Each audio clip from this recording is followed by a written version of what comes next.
I remember after passing my driving test, I had to give my mum lifts everywhere. I remember on these journeys that she would often ask me a ton of faith-based questions. At that time, I was still working out what I believed. I knew loads about Jesus and the Bible, but I had questions about both.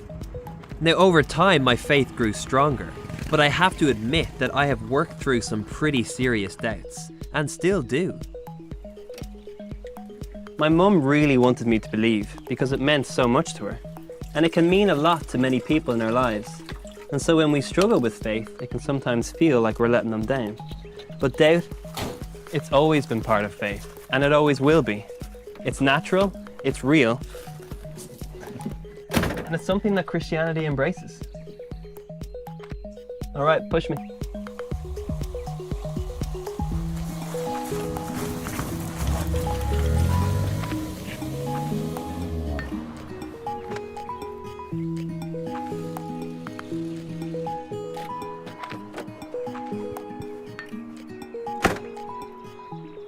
After Jesus rose from the dead, he walked from his tomb and he appeared to his disciples. Well, most of his disciples. When they saw him, they were blown away. Their tears of grief became tears of joy. They saw the holes in his hand and in his side. They heard his voice, and their faith was restored. One disciple was not there. His name was Thomas. Over the next few days, the disciples would come to Thomas and tell him their story, what they'd seen, what they'd heard, and what they'd felt. But Thomas said, "Unless I see the nail marks in his hands, and put my finger where the nails were, and put my hand into his side, I will not believe." Too often when people have been teaching this story, they talk about Thomas in harsh and unfair terms. They call him Doubting Thomas and say that he should have just obeyed and believed. But let's put ourselves in Thomas's shoes, or sandals. If you or I lost someone that we loved, and our family came to us and said, "You'll never guess what, they are back. They died, but are alive again." How weird would it be if you just said, "Cool"? Immediately, your family or friends would wonder, do you even care? Without seeing, you would struggle to believe. Not because you don't have enough faith, but because you have so much love for the person, you can't risk going through the pain of losing them again, of hoping and being disappointed. I think that's what happened with Thomas. It was a question of his heart. It wasn't as if he was anti-Jesus. He wanted to see Jesus again and believe again. It's just he didn't want to lose him again.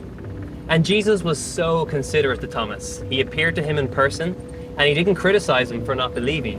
He didn't give him a list of reasons for why he should have believed. He said, "Here, touch my wounds. Touch the places where the nails have pierced."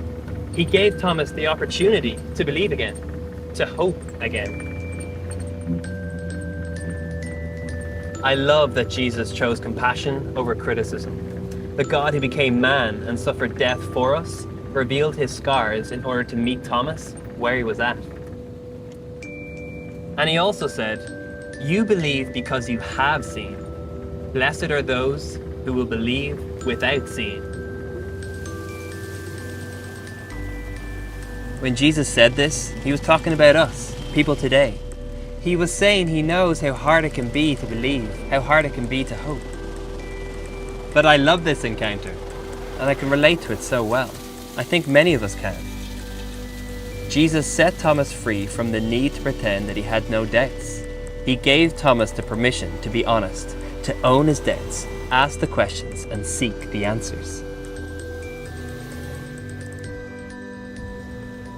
In one sense, we can never truly know what Jesus was like, as we weren't there 2,000 years ago. But what we do have are 4 historical accounts of his life, which speak of his incredible kindness and love.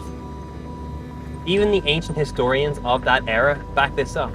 The historians Pliny and Lucian record him as a wise and well-respected teacher, while Josephus even talks about his wonderful works. Some say that Jesus was just a wise man, a great religious teacher. But no wise man has ever claimed to have the authority to forgive sins like Jesus did with the woman caught in adultery. And no wise man has ever known, in advance, the inner details about countless people like Jesus showed with the suffering woman. And no wise man has ever risen from the dead, sought out his most doubting and hurting followers, showed them his wounded hands and feet, and whispered to them and said, "Believe me, it's true."